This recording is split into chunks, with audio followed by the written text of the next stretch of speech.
అది శతాబ్దాలుగా రాయబడ్డ ఉదయగఢ్ చరిత్ర. అప్పటి యువరాణి మిత్రవింద చిత్రం గుర్తుపట్టావా?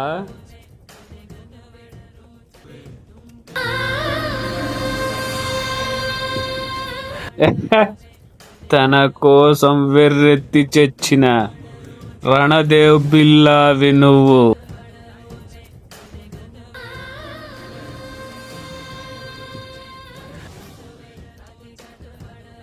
ఆ కోరికే నిన్ను మళ్ళీ పుట్టేలా చేసింది.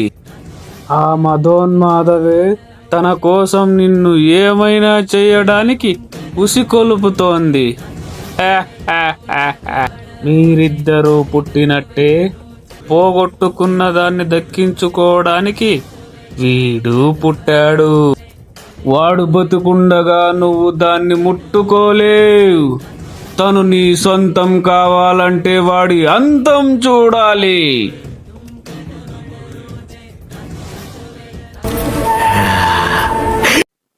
మొహం తెలియట్లేదు గోరా.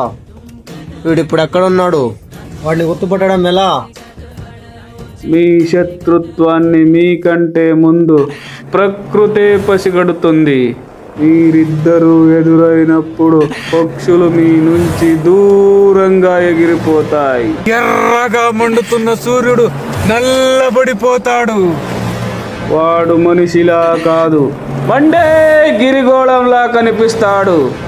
వాడే భైరవ.